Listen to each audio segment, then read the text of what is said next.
आज से हम लोग क्विक रिवीजन का एक सीरीज स्टार्ट करेंगे जिसमें आपको प्रत्येक चैप्टर से 20 या 25 ऐसे क्वेश्चंस बताए जाएंगे जिससे आपका उस चैप्टर का पूरा कंसेप्ट क्लियर हो जाए।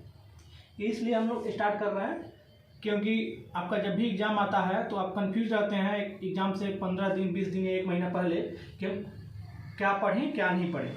यदि आप किसी चैप्टर का सिलेक्टिव क्वेश्चन 20 या 25 क्वेश्चन आप बना लेते हैं जो आपको बताया जाएगा, उससे आपको उस चैप्टर के पूरा बनाने की जरूरत नहीं है, उससे पूरा कंसेप्ट उस चैप्टर का रिवाइज हो जाएगा और या तो उससे ही सवाल रहेंगे या फिर उससे आधारित सवाल रहेंगे तो आप पूरे अच्छे से कर पाइएगा। आपको पूरे चैप्टर बनाने की आवश्यकता नहीं है।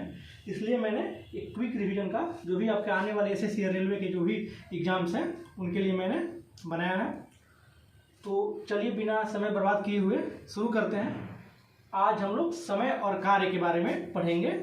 इसका फर्स्ट क्वेश्चन है हमारा, ए और बी किसी काम को क्रमशः 10 और 12 दिन में कर सकते हैं।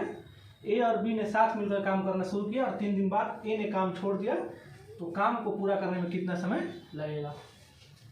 दो तरह से बनाया, या तो एलसीएम मेथड से बनाइए या फिर फ्रैक्शन मेथड से बनाइए, दोनों सेम ही है। जिस पे आपका प्रैक्टिस हो उससे ही करना है, लेकिन यहीं पर जिससे प्रैक्टिस करना है उससे कर लीजिए ताकि एग्जाम में आपको कंफ्यूजन ना हो किस तरह से बनाए। तो जैसे मान लीजिए 10 दिन ए है और ये बी है, ये 10 दिन में करता है, ये करता है 12 दिन में। तो यदि दोनों का यही ना पढ़े हैं, यदि दोनों का एलसीएम निकालते हैं, ये दोनों का एलसीएम, जैसे हमारा एलसीएम आ गया 60, इसको हम क्या मानते हैं, कुल काम। कुल काम हो गया हमारा 60। तो जब 10 दिन में ये 60 काम करता है तो एक दिन में कितना हो जाएगा, 6 काम। 12 दिन में 60 काम करता है, 60 में 12 से भागा दे देंगे ना, तो ये हमारा हो जाएगा 5 काम। एक दिन का ये काम हो गया और ये हो गया ए का काम और ये हो गया बी का। अब क्या बोल रहा है, ए और बी ने साथ मिलकर काम शुरू किया, यानी कि ए प्लस बी एक दिन में कितना करेगा, 6 + 5।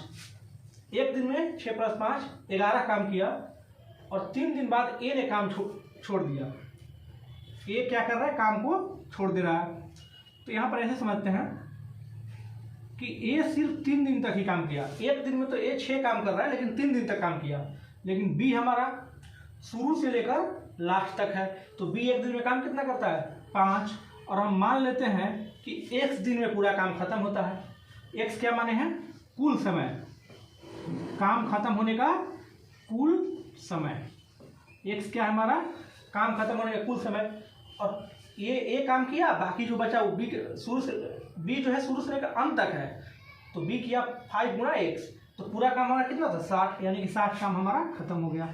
5x = 60 में से 18 घटा देंगे, क्या हो जाएगा,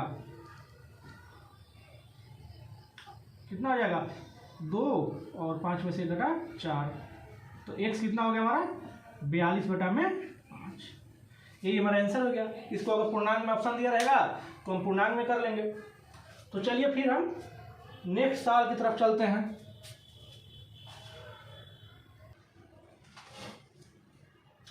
चलिए दूसरा हमारा सवाल है, ये दूसरा सवाल है, ए और बी ने साथ मिलकर काम शुरू किया, कुछ दिन बाद ए काम छोड़कर चला गया और पूरा काम 9 दिन में खत्म हुआ।